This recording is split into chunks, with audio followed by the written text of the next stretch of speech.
문학으로 만나는 삶의 이야기들이 잔잔한 감동으로 찾아가는 김은자의 행복한 문학, 김은자 시인입니다.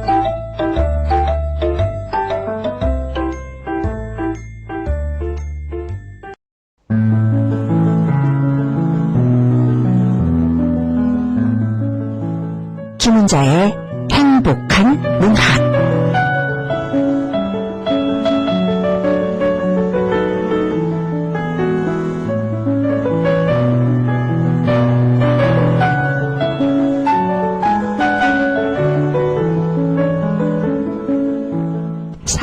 잔인한 달이라는 엘리어트의 황무지라는 시가 있습니다.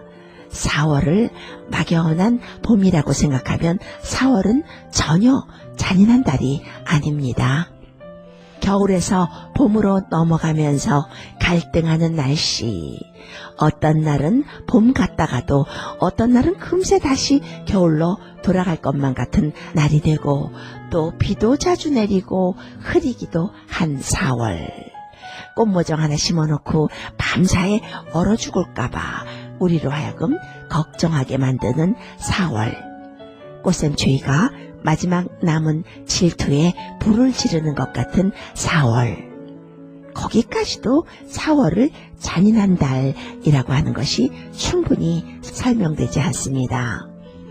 그런데요, 그런 가운데 개나리가 피고 목련이 피고 철쭉이 피고 메마른 가지에 라일락을 피어올리고 그런 것들이 참 4월이 잔인한 달이구나 라고 우리로 하여금 몸소 체험하게 합니다.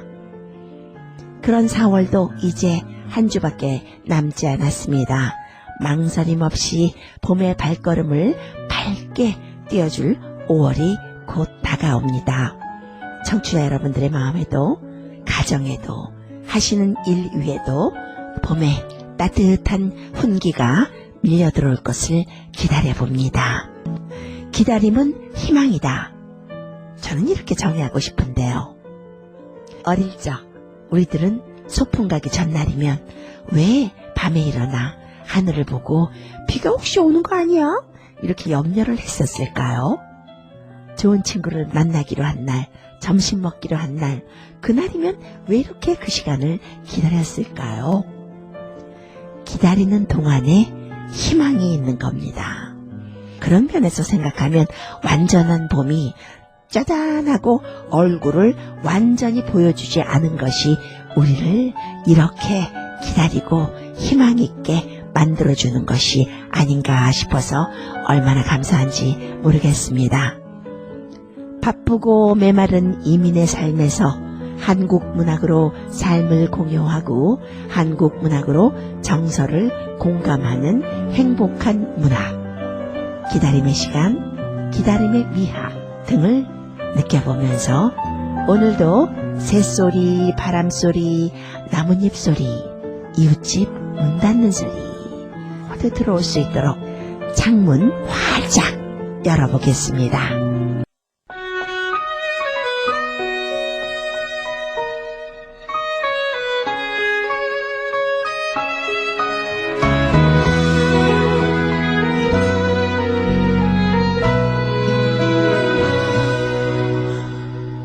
뭘 믿은 걸까 부족했던 내게서 나조차 못 믿던 내게 여태 머문 사람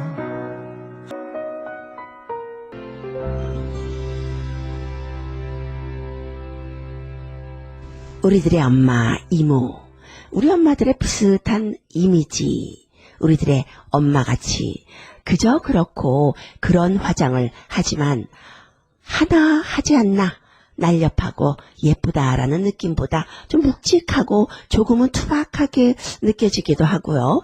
아이를 낳고 키워본 것 같은 그런 분들을 통틀어 우리는 뭐라고 부르죠? 아줌마라고 부릅니다. 어떤 분들은 아줌마라는 말을 참 친근감 있게 느끼는가 하면요. 어떤 분들은 아줌마 하고 부르면요. 괜히 화를 내고 쳐다보는 사람도 있습니다. 그런데 말아요. 그 아줌마들의 파워 없이 지금의 대한민국이 존재할 수 있었을까요? 이 미국에 와서도 마찬가지입니다. 동포사회, 이민사회에서도 아줌마들의 그 억척스러움, 잡초보다 질긴 생명력 없이 우리들이 아메리칸 드림을 이룰 수 있었을까요? 그런 면에서 아줌마라는 말을 우리 조금 더 깊이 나눌 필요가 있습니다. 그래서 오늘 여러분들에게 소개할 수필은요. 이미경 수필가의 아줌마라는 수필입니다. 작품 먼저 듣고 이야기 나누도록 하겠습니다.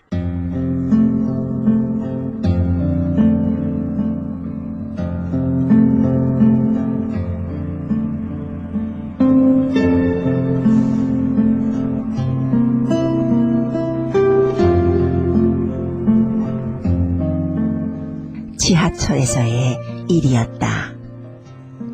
퇴근하는 사람들로 지하철 안은 콩나물 시루가 따로 없었다.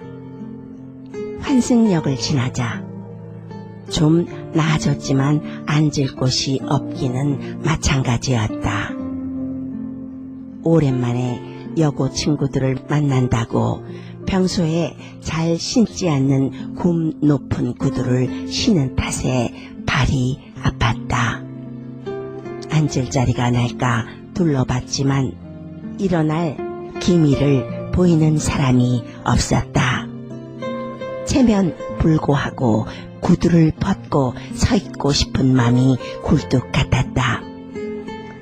몇 정류장을 더 가니 조금 떨어진 곳에서 일어서는 학생이 보였다. 학생 앞에는 젊은 남자가 서 있었지만 사정 이야기를 하고 앉고 싶을 만큼 발에 고통이 심했다. 빠른 걸음으로 그곳으로 갔다. 다행히 남자는 앉을 생각이 없는 것 같았다. 한 걸음만 가면 앉을 찰나였다. 무언가가 자리에 툭 떨어지더니 나보다 먼저 자리를 잡는 것이 아닌가.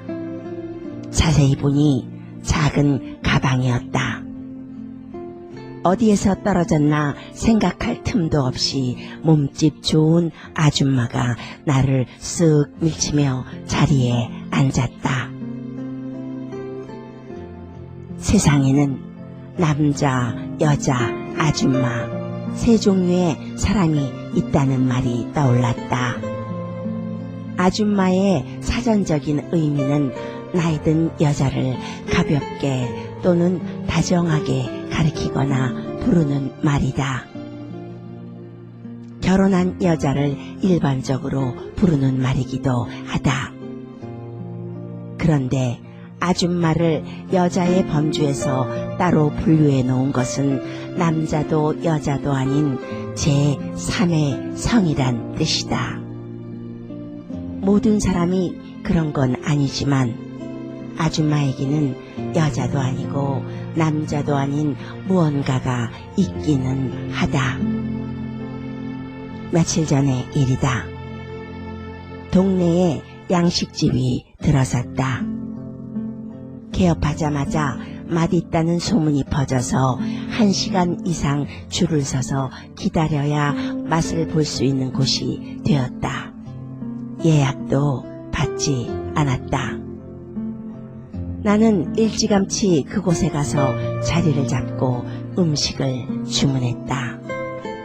건너편 테이블에 7명의 여자들이 앉아 있었는데 종업원과 승강이를 하고 있었다. 한치의 양보도 없는 팽팽한 대결이었다. 그 집은 음식을 시키면 테이블 하나에 고르곤 피자 한 판을 서비스했다. 건너편 7명의 여자는 피자 2판을 요구했다. 종업원은 7명을 한 테이블로 계산하면 피자 피자를 한 판밖에 줄 수 없다고 했다. 그러자 여자들은 3명, 4명 따로 왔다고 생각하고 피자 한 판을 더 달라며 승강의를 했다. 보통의 경우 이럴 때는 가게의 규칙에 순응하거나 조용히 피자 한 판을 따로 시킨다. 지하철에서 잽싸게 가방을 던져 자리를 확보하는 민첩함이나 7명이 함께 왔더라도 3명, 4명 왔다고 생각하라는 용감성은 분명 아줌마가 아니면 못할 영역임에 틀림없다. 슬슬 무릎까지 아파지기 시작했다. 앉고 싶다는 생각이 간절했다. 사람이 많은 이곳에서 쥐라도 날까봐 걱정이다. 내 자리를 가로챈 아줌마라면, 저 아줌마라면 어떻게 할까 궁금해졌다. 뽀글뽀글 파마한 머릿속에는 순발력의 기지가 무궁무진할 것 같았다. 다음 역에서 사람들이 내렸다. 아줌마의 옆자리가 비었다. 얼른 가서 앉았다. 내 앞에 젊은 여자가 섰다. 화장이 짙었다. 젊음은 그 자체로 아름답건만 모르는 것 같았다. 긴 다리를 드러내고 싶었는지 치마가 짧았다. 머리로는 자신의 개성 표출이라고 생각하자고 하면서도 노파심이 들었다. 나도 나이를 먹긴 먹은 것 같아서 속으로 웃었다. 앞에 선 아가씨가 몸을 자꾸 움직였다. 왜 그러나 싶어 보니 아가씨 뒤에 어떤 남자가 서 있었다. 남자의 행동이 수상했다. 남자는 자기의 몸을 여자의 궁둥이에 붙여 비비고 있었다. 어른으로서, 같은 여자로서 도와줘야 할 것 같았다. 그런데 적당한 방법은 떠오르지 않고 머릿속은 점점 하얗게 되어갔다. 시간이 흐를수록 주변 사람들도 남자의 수상한 행동을 눈치챘다. 하지만 나서는 사람이 아무도 없었다. 건장한 남자도 혈기왕성한 남학생도 모두 모른 척하고 있었다. 급기야 젊은 여성이 얼굴을 찡그리며 출입문 쪽으로 자리를 옮겼다. 남자는 여전히 여자 뒤에 붙어서 졸졸 따라다녔다. 내 옆에 아줌마가 벌떡 일어섰다. 이렇게 빨리 내릴 거면서 내 자리를 가로챘는가 싶어 우라가 치밀었다.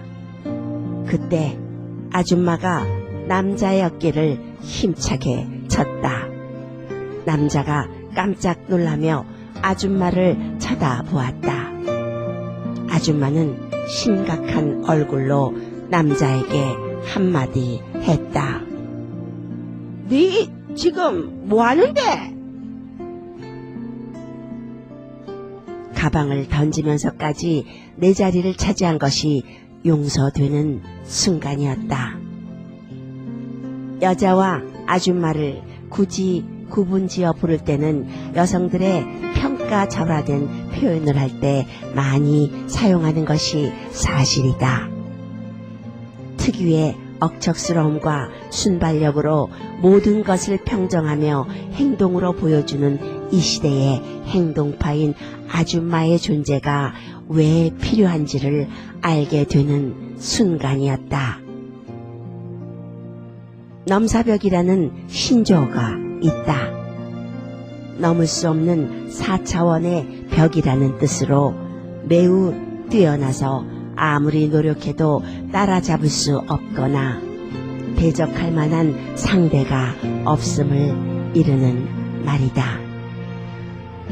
아줌마에게는 앞뒤 재지 않고 순간의 순발력으로 문제를 해결하는 넘사벽의 아우라가 있다. 아줌마에게는 넘사벽의 아우라가 있다. 그 말이 참 아주 압권이네요. 그 누구도 체면 따위, 형식 따위 따져서 혹은 용기가 나지 않아서 하지 못하는 언행을 아줌마들이 팔 걷어붙이고 씩씩하게 해내거든요. 아줌마 하면은요, 일단 범접 못할 포스가 느껴집니다. 적당히 체구도 있고 단단해 보이면서요, 두려울 것이 없을 것 같은 얼굴. 그 아줌마라는 단어가 궁금해서 사전에서 찾아보았습니다. 사전에 찾아보니까요, 아줌마를 아주머니를 낮추어 이르는 말이라고 되어 있네요. 아주머니는 부모와 같은 학렬의 여자를 이르거나 부르는 말, 혹은 남자가 같은 학렬의 형벌이 되는 남자의 아내를 이르거나 부르는 말이라고 풀이되어 있습니다. 그중 나이든 여자를 예사롭게 이르거나 부르는 말이 가장 흔하게 사용되죠. 그러게요. 아줌마하고 부르면요, 기분 나빠하는 분들도 있더라고요. 아줌마라 아줌마로 부르는데도 말입니다. 이 글을 소개하다 보니까요, 아이고 재밌어라. 언젠가 제 조카가 한국에 방문했답니다. 한국에 갔더니 그러더라 했었는데요. 이 수필에 그 이야기가 나오네요. 그때 제가 조카의 얘기를 듣고 얼마나 웃었는지 모릅니다. 버스를 타고 자리가 나와서 몸이 너무 피곤해서 자리에 앉아서 가고 싶어서 자리 쪽으로 투벅투벅 걸어가니까요, 뒤에서 누군가 조카가 앉으려고 하는 바로 그 자리에 짐을 던지더랍니다. 몸은 젊은 사람들 못 따라가니까요, 냅다 짐을 먼저 던져서 자리를 잡아놓는 거죠. 그때 조카가 너무 놀라서 뒤를 돌아다 보니까 키 작고 강단이 있는 체구의 아줌마가 자리를 비집고 들어와서 짐이 놓여있는 자리에 풀썩 앉더랍니다. 그런데 이 작품에서도 비슷한 상황이 벌어지고 있네요. 주인공은 굽 높은 신발을 신어서 발이 너무 아팠겠죠.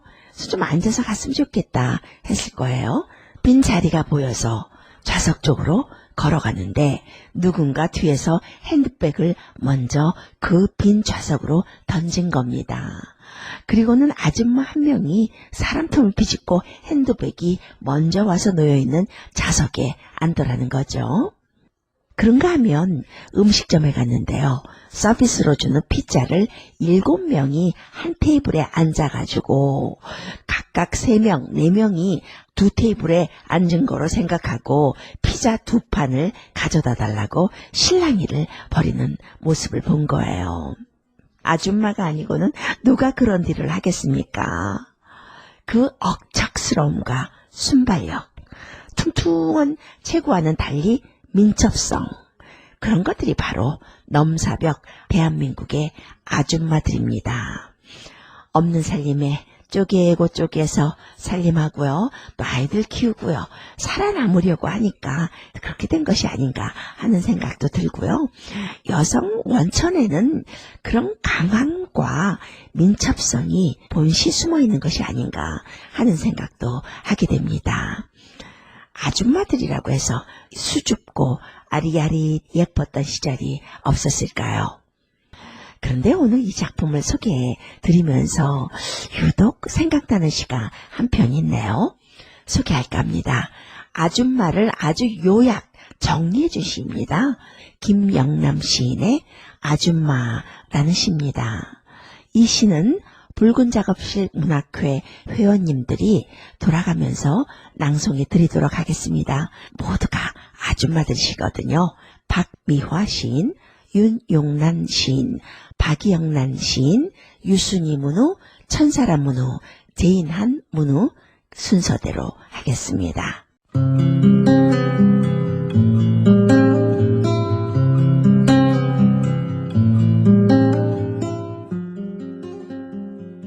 아줌마라는 말은 김영남.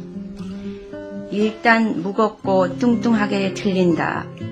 아무 옷이나 색깔이 잘 어울리고 치마에 밥풀이 묻어 있어도 어색하지 않다.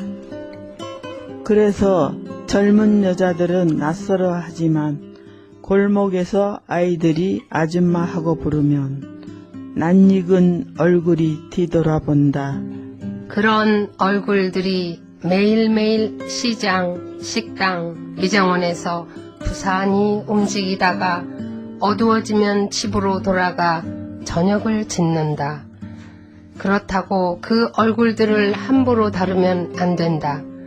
함부로 다루면 요즘에는 집을 팽 나가버린다. 나갔다 하면 언제 터질 줄 모르는 폭탄이 된다. 유도탄처럼 자유롭게 날아다니진 못하겠지만 뭉툭한 모습을 하고도 터지면 엄청난 파괴력을 갖는다. 이웃 아저씨도 그걸 드럼통으로 여기고 두드렸다가 집이 완전히 날아가 버린 적이 있다. 우리 집에서도 아버지가 그렇게 두드린 적 있다. 그러나 우리 집에서는 한 번도 터지지 않았다. 아무리 두들겨도 이 세상까지 모두 흡수해버리는 포용력 큰 불발탄이었다.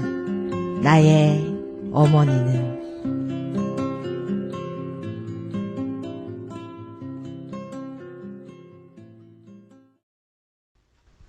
여러분들은 어떻습니까? 참을 수 없도록 웃음이 나는 시죠.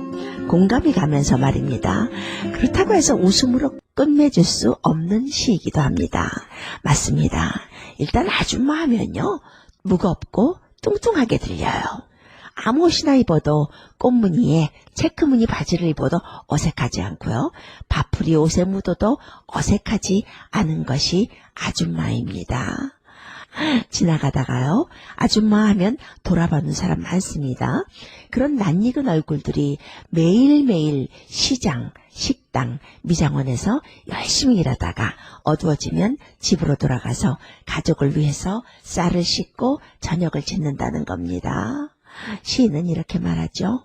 그렇다고 그 무겁고 뚱뚱한 얼굴 함부로 대하면 안 된다고요. 어떻게 된다고 하죠? 함부로 다루면 요즘에는 집을 팽 나가버린답니다. 나갔다 하면 또 언제 터질지 모르는 폭탄이 된대요. 유도탄처럼 자유롭게 날아다니진 못하겠지만 뭉툭한 모습으로도 터지면 엄청난 파괴력을 갖는다고 합니다. 그러면서 시인은 그 아줌마를 결국 자신의 어머니와 연결을 시키네요. 우리 집에서도 아버지가 그렇게 두드린 적 있다. 그렇게도 아니에요. 그렇게. 그러나 우리 집에서는 한 번도 터지지 않았다. 아무리 두들겨도 이 세상까지 모두 흡수해버리는 포용력 큰 불발탄이었다. 나의 어머니는. 이렇게 하면서 시가 끝을 맺는데요. 재미 하나가 아니고 우리로 하여금 생각을 엄청 많이 하게 하는 시적 사유가 있는 시입니다. 아줌마를 가볍게 생각하면 안 된다. 그 아줌마들이 어려운 환경 속에서 아이를 잘 키워냈고 열심히 살았고 희생을 감수했고 가정을 지키는 사람들이다. 라는 말이기도 합니다. 그 무겁고 뚱뚱한 이들이 있었기에 비바람에 눈보라에 집채가 튼튼하게 편안히 잘 수 있었던 겁니다. 라는 말입니다. 그 무게로 시장으로 식당으로 세탁소로 뛰고 날아다녔기에 당신은 배고프지 않았던 것입니다. 아줌마, 뭉툭한 모습이라고 비웃으면 안 됩니다. 살다 보니까 어쩔 수 없이 폭탄도 되었고 어쩔 수 없이 불발탄도 된 인생들이 바로 아줌마들이에요. 이제 5월이 오면 마더스데이가 옵니다. 어머니 애 많이 쓰셨어요. 라면서 꽃 한 송이 살짝 내밀어 보세요. 그 퉁퉁하고 무거워 보이는 모습 속에 숨어있는 17 소녀가 툭 튀어나와서 금세라도 눈물을 흘릴 것 같은 모습으로 여러분들을 바라볼 것입니다. 이 시를 쓴 김영남 시인은요, 1957년 전남 장흥에서 출생했습니다. 중앙대학교 경제학과를 졸업했고요. 동대학교 예술대학원을 졸업했습니다.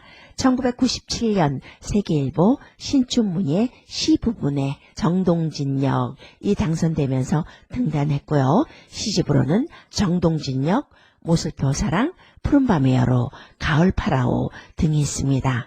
중앙문학상 수상, 문학과 창작 작품상 등을 수상했습니다. 오늘은 여러분들과 세상의 한 부류로 불리우는 남자, 여자, 아줌마 이렇게 불린다고 하죠. 그 아줌마에 대해서 수필 한 편, 시 한 편을 소개하면서 살아가는 이야기 나눠봤습니다. 아줌마 부르면 여러분들도 뒤돌아보시는지요?